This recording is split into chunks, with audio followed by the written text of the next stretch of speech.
Hey guys, welcome back to the another video. आज की video पहली बात तो बहुत छोटी होने वाली है। ठीक है, जितने क्वेश्चंस हो सके थे पीवाई क्यूज के बेसिस पर मैं उतने क्वेश्चंस इंपॉर्टेंट ले आया हूँ आपके लिए। तो ठीक है, आपको यहाँ पर अपनी बेसिक अंडरस्टैंडिंग का यूज़ करना है इस एग्ज़ाम के लिए, और उम्मीद करता हूँ कि बड़ा ईजी तरीके से आपका एग्ज़ाम ये निकल जाएगा। ठीक है, तो चलो स्टार्ट करते हैं इस वीडियो को और फिर हम समझते हैं कुछ important questions. Explain the term investment. उससे पहले सब्सक्राइब कर लेना चैनल को, अगर आपको हेल्पफुल लगे, वीडियो यूजफुल लगे तो। ठीक है, and factors affecting the investment decision process. ठीक है, हमें इन्वेस्टमेंट बताना है क्या होता है और कुछ फैक्टर्स बताने हैं जो कि इन्वेस्टमेंट डिसीजन को अफेक्ट कर सकती है। ठीक है, मतलब मैंने इन्वेस्टमेंट डिसीजन को बदलने का दम रखती है।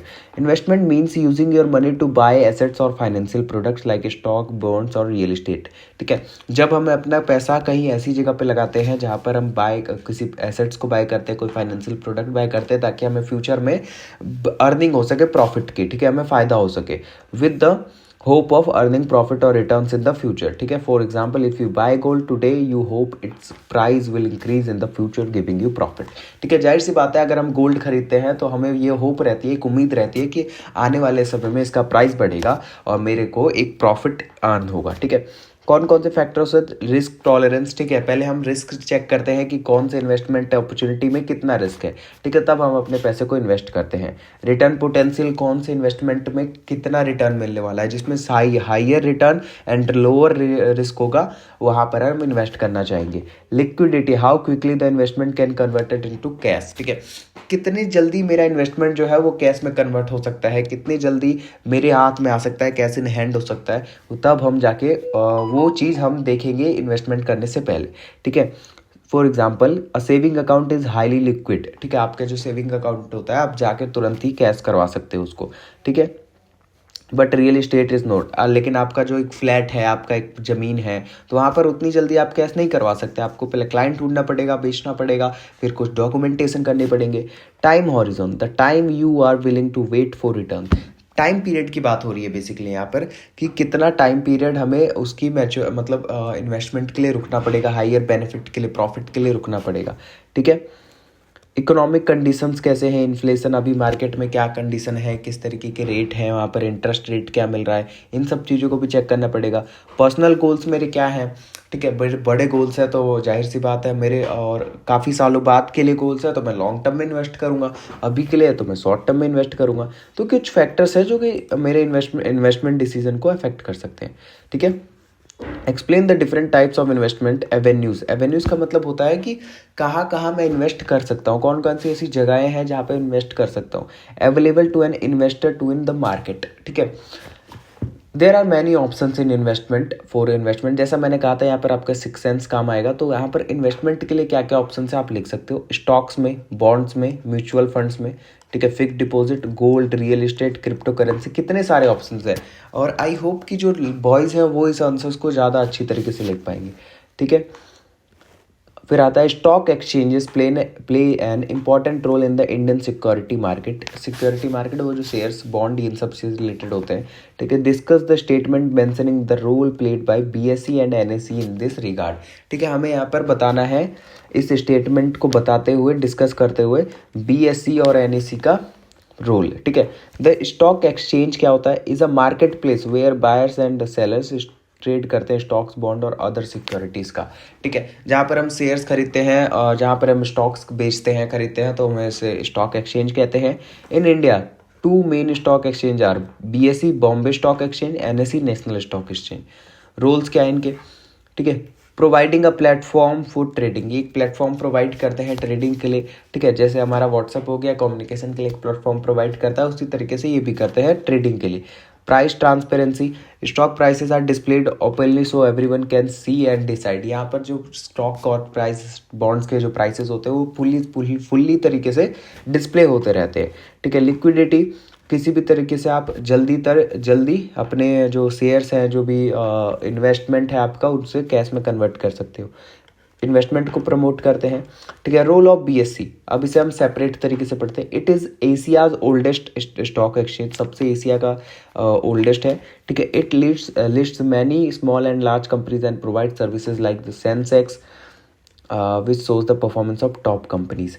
ठीक है, तो यहाँ पर कई सारे कंपनीज के अंदर लिस्टेड हैं और ये जो सर्विसेज प्रोवाइड करती है सेंसेक्स का और एक निफ्टी, आपने सुना होगा निफ्टी 50, जो कि टॉप कंपनीज का परफॉर्मेंस यहाँ पे डिसाइड करते हैं। Role of NSC, it is the largest stock exchange in India. देखो बीएससी सबसे ओल्डेस्ट है एशिया का, ठीक है, इंडिया का ही नहीं, सबसे एशिया का ओल्डेस्ट है, और एनएससी सबसे लार्जेस्ट है इंडिया का, ठीक है। It offers advance technology for the fast trading and uses the Nifty 50 index which top 50 companies. ये टॉप 50 कंपनीज को देखता है, ठीक है।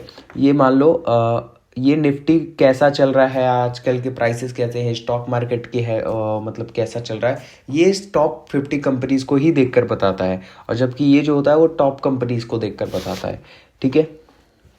डिफरेंस बिटवीन लिमिट ऑर्डर और मार्केट ऑर्डर में क्या डिफरेंस है?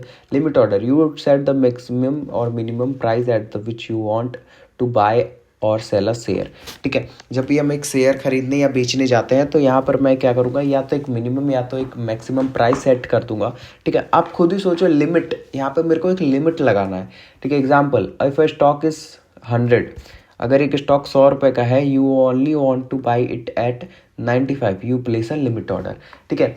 मान लेते हैं जैसे बार्गेनिंग किस तरीके से करते हैं, उसी तरीके से यहाँ पे है कि आपको जो भी प्लेटफॉर्म होगा, जो भी डिजिटल प्लेटफॉर्म हो, वहाँ पे आप लिमिट ऑर्डर लगा दोगे 95, तो इट मीन्स कि आप उसे 95 में खरीदना चाहते हो, ठीक है। मार्केट ऑर्डर, यू बाय और sell immediately at the current market price, ठीक है।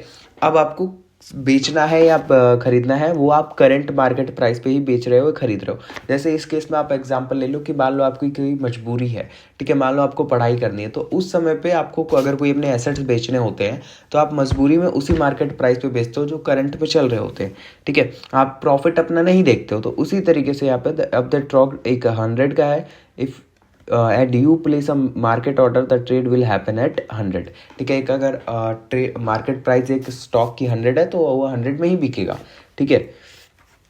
Difference between stop loss order और stop loss market order. Stop loss order, you set a trigger price, once the price is reached the order becomes limit order, ठीक है। तो यहाँ पर बताया गया है कि यहाँ पर एक ट्रिगर प्राइस हम सेट करते हैं, और जब प्राइस वो पहुँच जाता है, वो प्राइस जब पहुँच जाता है तो वो लिमिट ऑर्डर बन जाता है। एग्जाम्पल से समझो, समझ में आ जाएगा। If you on a stock at 200, अगर आपके पास एक स्टॉक है जो कि 200 रुपये का है, you set a loss, stop loss at 180, it won't sell below 180। कहने का मतलब ये है कि 200 रुपये का मान लो आपके पास एक स्टॉक है, आपने एक लिमिट लगा दी, वहाँ पे स्टॉप लॉस लगा दिया कि भाई 180 से कम नहीं लूँगा, ठीक है, 180 से कम मैं नहीं बेच पाऊंगा, इतना मेरे लिए काफ़ी है, 20 रुपये का लॉस, तो वो 180 से नीचे नहीं बिकेगा। स्टॉप लॉस मार्केट ऑर्डर क्या होता है? Here is the order becomes market order once the price is triggered and the stock sells at the best available price. देखो फिर से इस एग्जाम्पल से समझो, जैसे ऊपर वाला समझ में आए। ट्रिगर अगर 180 का है, the stock might sell at 179, 178, ठीक है। तो कहने का मतलब ये है कि यहाँ पे क्या होता है, यहाँ पे मार्केट ऑर्डर बन जाता है वो, अभी हमने जैसे ऊपर पढ़ना, जैसे ही प्राइस ट्रिगर्ड होता है वो मार्केट ऑर्डर बन जाता है, ठीक है। ट्रिगर्ड 180 में हुआ तो स्टॉक कितने में बिक सकता है? 179 में बिक सकता है, 178 में बिक सकता है, ठीक है। आया समझ? Explain the term indirect investment. Differentiate between open-ended and close-ended mutual funds. Explain the advantage of investing in mutual funds. Mutual fund क्या होता है, मैंने आपको बता दिया था कि कई सारे लोग क्या होते हैं, कई सारे लोग अपने फंड को एक जगह पर इकट्ठा करते हैं, ठीक है। म्यूचुअल फंड में इन्वेस्ट करते हैं, और यहाँ पे जो इन सबको मैनेज करता है उसे हम फंड मैनेजर कहते हैं। फिर ये अच्छी जगह पर अपने एक्सपीरियंस और नॉलेज के बेसिस पर अच्छी जगह पर इन्वेस्ट करते हैं, और फिर वहाँ से जो रिटर्न आता है सब में बढ़ता है, ठीक है। ये होता है म्यूचुअल फंड। तो म्यूचुअली एक साथ मिलकर एक फंड इकट्ठा करके इन्वेस्ट करना। Indirect investment means you don't directly buy stocks और bonds but invest through an intermediary like mutual funds. देखो अब यहाँ पर ये बंदा क्या कर रहा है, ये बंदा मान लो ये अमित नाम का बंदा है, ये तो गया नहीं स्टॉक खरीदने, बॉन्ड खरीदने, इसने क्या किया, इसने यहाँ पे जमा कराया। अब यहाँ जो मैनेजर होगा, फंड मैनेजर होगा, यहाँ जो कंपनी होगी वहाँ पर वो जाके वो खरीदेगी इनके बिहाफ पर, इनके बिहाफ पे नहीं कह सकते, मतलब एक खरीदेगी जाके स्टॉक एंड बॉन्ड, और वहाँ से जो रिटर्न आएगा वो फिर सब में बटेगा, ठीक है। Difference between open ended and close ended. Open ended क्या होता है? You can by units any time. Open ended का मतलब कभी भी आप बाय और सेल कर सकते हो यूनिट्स को, ठीक है। क्लोज एंडेड ये होता है कि या अगर आप शुरुआत में या फिर मतलब एंड में कर सकते हो, ठीक है, या तो शुरुआत में करो या तो एंड में करो। Advantage of mutual funds, diversification. Diversification का मतलब हो गया कि देखो आप क्या करते हो, आप अगर बेच खुद ही डायरेक्टली इन्वेस्ट करने जाओगे तो सबसे पहली बात यह है आप एक लिमिटेड ही स्टॉक्स को मेजर कर पाओगे, ठीक है, आप एक लिमिटेड स्टॉक्स को कंसिडर कर पाओगे, ठीक है। आप ये नहीं समझ पाओगे बॉन्ड्स में करूँ इन्वेस्ट स्टॉक्स में करूँ, ठीक है, रिस्क किस में ज़्यादा है। तो म्यूचुअल फंड्स में जो फंड मैनेजर होते हैं उनका यही काम होता है, तो इसीलिए वो ज़्यादा अच्छी तरीके से इन्वेस्ट कर पाते हैं और रिस्क भी इसमें रिड्यूस होता है। प्रोफेशनल मैनेजमेंट होता है, अफोर्डेबिलिटी होती है, आप अफोर्ड कर सकते हो, 500 रुपये से भी इन्वेस्ट कर सकते हो। लिक्विडिटी कभी भी सेल करके ओपन एंडेड फंड्स में कभी भी आप सेल कर सकते हो और उसे कैश में कन्वर्ट कर सकते हो, ठीक है। शॉर्ट नोट्स की बात करें तो IPO, initial public offering, is when a company sell its shares to the public for the first time. IPO का मतलब होता है जब पहली बार कंपनी अपने शेयर्स पब्लिक को बेचती है उसे हम आईपीओ कहते हैं, ठीक है। When Zomato went public people could buy its shares for the first time, ठीक है। अच्छी बात है। Active and passive investment, active investment you frequently buy and sell to, मतलब अब एक्टिव का मतलब क्या होता है, एक्टिव रहना, आप जैसे तुरंत तुरंत सेल करे जा रहे हो, बेचे जा रहे हो, खरीदे जा रहे हो और उससे रिटर्न कमा रहे हो, ठीक है, तो इसे हम कहते हैं active investment. Passive investment, passive investment you invest in a portfolio and hold it for long term, ठीक है, लॉन्ग टर्म के लिए आपने अपने पास रखा, ठीक है, और इसे फिर बाद में जाके आगे बेचा। तो कहने का मतलब ये है पैसिव इन्वेस्टमेंट क्या होता है, एक बार आपने इन्वेस्ट कर दिया फिर आपके पास पैसा आता रहा, फिर आपको वहाँ पर एक्टिव रहने की जरूरत नहीं है। Risk return trade off, it means higher risk come with the potential for higher return, ठीक है।